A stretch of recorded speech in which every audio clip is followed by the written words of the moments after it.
Class 9-এর রৈখিক সহ সমীকরণ যে শর্ট কোশ্চেন 2 নম্বরের থাকে, তার মধ্যে কিছু কোশ্চেন আছে এখানটায়। তাহলে প্রথম কোশ্চেন, যদি এক্স এর মান হচ্ছে 3t এবং ওয়াই ইকুয়াল টু 2t/3 - 1 হয়, তাহলে টি এর কোন মানের জন্য এক্স ইকুয়াল টু 3y হবে। তাহলে আমি এক্স আর ওয়াই চলমান সংখ্যা দুটো হলে দুটো সমীকরণ, এখানে আবার টি আছে, সেই জন্য এখানে একটা শর্ত তুলে দিচ্ছি, এক্স ইকুয়াল টু 3y। তাহলে যেহেতু এক্স ইকুয়াল টু 3y, তাহলে আমি এক্সের জায়গায় এখানে কী করে দিচ্ছি, 3y মান বসিয়ে দিচ্ছি। তাহলে 3y ইকুয়াল টু 3t। তাহলে যেহেতু এক্স ইকুয়াল টু 3t, তাহলে ওয়াই ইকুয়াল টু টি, 1 নম্বর সমীকরণ হলো। 2 নম্বর সমীকরণ, এখানেও আমি কি করব, এখানে ওয়াই আর টি আছে, তাহলে 1 নম্বর সমীকরণে ওয়াই আর টি আছে, 2 নম্বর সমীকরণে ওয়াই আর টি আছে। যেহেতু এক্স ছিল, তাহলে দুটো সমীকরণে এখানে একটা দিয়ে দিয়েছি, 3টে দিয়ে দিয়েছি। এখান থেকে আমি কি করলাম, এক্সের মান মানে এক্স তুলে দিলাম। এই থেকে সমীকরণ থেকে এক্স চলমানটাকে তুলে দিয়ে আমি ওয়াই নিয়ে এলাম, কেন এখানে ওয়াই আর টি আছে। তাহলে দুটো সমীকরণে দুটো চলমান সংখ্যা থাকলে আমরা সমাধান করতে পারবো।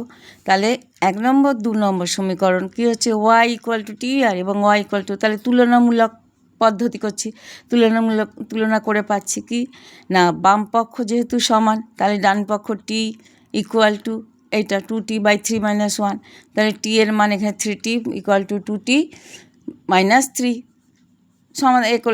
সমাধান করছি, দিয়ে কী করছি, টি ইকুয়াল টু -3, এটা হচ্ছে অ্যান্সার। টি এর মানটা তাহলে কত হলো, টি এর মান -3। আর একটা কোশ্চেন, কে এর কোন মানের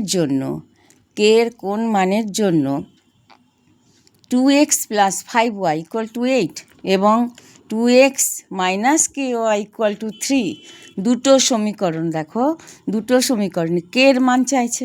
তাহলে এক্স ওয়াই, এখানে কে আছে, তাহলে সমীকরণ দ্বয়ের কোনো সমাধান থাকবে না। আমি 3টে সূত্র আগে বলে দিয়েছি, একটি সমাধান থাকবে বা কোনো সমাধান থাকবে না বা অসংখ্য সমাধান পাবে, রৈখিক সমীকরণ করার সময় বলে দিয়েছিলাম প্রথমে। তাহলে এখানে কি হচ্ছে, এখানে 1 নম্বর সমীকরণ হচ্ছে 2x + 5y - 8 = 0। 2 নম্বর সমীকরণ 2x - ky - 3 = 0। তাহলে এখানে a1 হচ্ছে 2, b1 হচ্ছে 5, এই যে 5, c1 হচ্ছে -8। সহগগুলো, এক্সের সঙ্গে সহগ যেটা সেটা এ, ওয়াইয়ের সঙ্গে সহগ হচ্ছে বি, আর সি এর সঙ্গে সবই এক্স।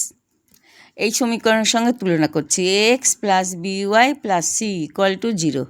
এই সমীকরণের সঙ্গে তুলনা করে আমি a1 b1 c1 a2 b2, দ্বিতীয় সমীকরণ হলে a2 b2 c2, তাহলে a2 = 2, b2 = k - k, c2 = -3। তাহলে যেহেতু সমীকরণ দেওয়া কোনো সমাধান থাকবে না, তাহলে কি a1/a2 = b1/b2 not equal c1/c2। তাহলে আমি a1/a2 = b1/b2 মান বসিয়ে দিচ্ছি, মান বসিয়ে দিয়ে আমি কি 2/2 = 5/-k, তাহলে 1 = 2/2 কেটে যাচ্ছে, তাহলে 1 = 5/-k, অতএব k = -5 অ্যান্সার। তাহলে হলো এটা দুটো সমীকরণ থেকে আমাকে এই কের মান জেনে যাবো। কেন এখানে বলে দিয়েছে শর্তটা কি না, সমাধান থাকবে না। সমাধান না থাকলে a1/a2 = b1/b2 not equal c1/c2। আরেকটা কোশ্চেন, এক্স ওয়াই বাস্তব সংখ্যা এবং x - 5² + x - y² = 0, এক্স এবং ওয়াইয়ের কোন ওয়াইয়ের মান কত। তাহলে এক্স ওয়াই হচ্ছে বাস্তব সংখ্যা, দিয়ে সমীকরণ দিয়ে দিয়েছে, বলেছি এক্স আর ওয়াইয়ের মান কত। তাহলে এটা 0 হবে, তাহলে এটা 0 হতে হবে, তাহলে x - 5 = 0, তাহলে x = 5। তাহলে এখানে আছে কি, x - y = 0 হতে হবে, 0 + 0 হলে 0 অ্যান্সার আসবে। তাহলে আবার বাস্তব মান হতে হবে, তাহলে এক্সের বাস্তব মান 5 পেয়ে গেলাম। তাহলে আমি আরেকটা জানি, x - y = 0, তাহলে এক্সের মান বসিয়ে দিলাম, তাহলে 5 - y = 0, তাহলে y = ফাইভ, যেহেতু minus y equal to minus five হবে, তাই মাইনাস মাইনাস কেটে গেলে ওয়াই ইকুয়াল টু ফাইভ হয়ে গেল। তাহলে এক্সের মান হচ্ছে ফাইভ আর ওয়াইয়ের মান হচ্ছে ফাইভ, এটা হচ্ছে অ্যান্সার। আরেকটা সমীকরণ, আরেকটা প্রশ্ন না, x square plus y square minus 2x plus 4y equal to minus five হলে এক্স এবং ওয়াইয়ের মান কত? এখানেও স্কোয়ার আছে, তাহলে আমি হোল স্কোয়ারের ফর্মুলায় আনতে হবে। আনলে আমি কী হবে, দেখো এই যে করেছি এখানটা জিরো করতে হবে, তাহলে এক্সের মান আর ওর মান জিরো করতে হবে, তাহলে বাম পক্ষ আমার জিরো করতে হবে। আমি হোল স্কোয়ার ফর্মুলায় নিয়ে এলাম যে এক্স স্কোয়ার 2x আছে মাইনাস 2x, তাহলে এর সঙ্গে দ্বিতীয় এই সংখ্যা কী হবে 1, তাহলে x square minus 2 into x into 1 plus 1 square, y square plus 2 into y plus 2 into y into 2, দ্বিতীয় পদ 2, তাহলে কী হবে দ্বিতীয় পদ স্কোয়ার হবে। তাহলে আমি এগুলো প্লাস 1 স্কোয়ার প্লাস 2 স্কোয়ার নিয়েছি বেশি, তাহলে আমি মাইনাস করে দিলাম, আর আমার এখানে প্লাস 5 আছে, তাহলে আমি কি করলাম, এবারে এটা হোল স্কোয়ার হলো, এই অবধি সূত্র আমার whole square, X minus 1 whole square plus Y plus 2 whole square আর মাইনাস 5 প্লাস 5 কেটে গেল। তাহলে আমার আগের অঙ্কের মতন কী হবে, এটাও জিরো হতে হবে, এটাও জিরো হতে হবে, তাহলে x minus 1 whole square plus Y plus 2 whole square equal to zero.